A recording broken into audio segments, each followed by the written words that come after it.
This video will find you when you need it the most.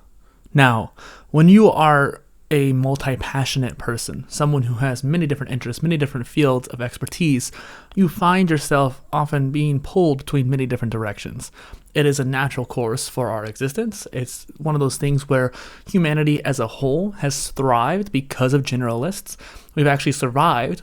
The Max Planck Institute of Technology actually even says that they had a theory on how Homo sapiens evolved as compared to Homo erectus or Neanderthals, and it's because Homo sapiens were able to adapt to the new ecologies and environments and foods of different areas around the world. And if we weren't so adaptable and generalistic, then we wouldn't have been able to do that. So I wanted to make this video just real quick to share with you that it is okay to be pulled in many different directions. It is okay that you want to do many different things in life. It's not okay to start something, then fail it, and then keep that process over and over and over again. You do have to stick with it sometimes. But there's a macro focus and a micro focus, and how you go about understanding that and knowing when to change focuses and doing it in a more interleaving sense rather than a flighty sense.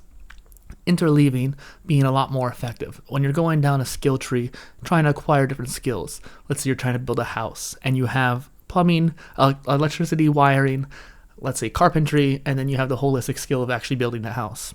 The holistic skill is more of a beginning and end. You have to know how to get started and you know how to finish it. But overall, once you get started, then you'll split down that three-way of skills.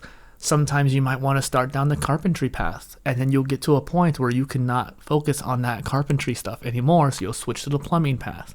And again, this is just an analogy, but you'll switch. And sometimes we switch because we get bored, and that's okay once or twice. It's not okay to keep doing it. But at some points, we switch because we hit a plateau, and we are stuck. And more than likely, you need to push past that plateau so that you can gain the skill and understand the aspect behind why you were stuck. But sometimes it's actually wiser to leave and come back. And so you are stuck, you can't figure out how to get past the plateau. You go to the other part of the skill tree, learn more about electricity wiring, and once you did that, you learn some pathway forward, and you can take that new knowledge from that separate but close skill and bring it back to the area that you were plateaued on.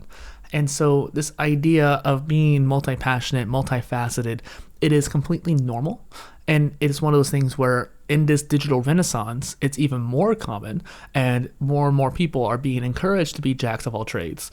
The quote is often misquoted, and I just want to mention it here. Jack of all trades, master of none, but oftentimes better than a master of one. And by having that second layer, you get a positive connotation.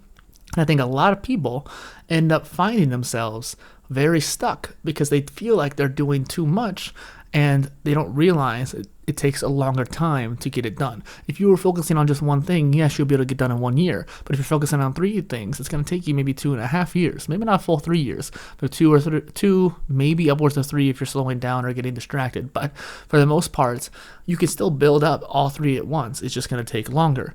But in total, it's about the same amount of time. It's not like being focused on one thing, it's going to be significantly faster. It's just more faster in the quick scheme of things. Overall, you can still build multiple skills at once. It's just one of those things where your time management needs to be wise, and you need to make sure you're actually applying the knowledge and concreting the memory of the knowledge.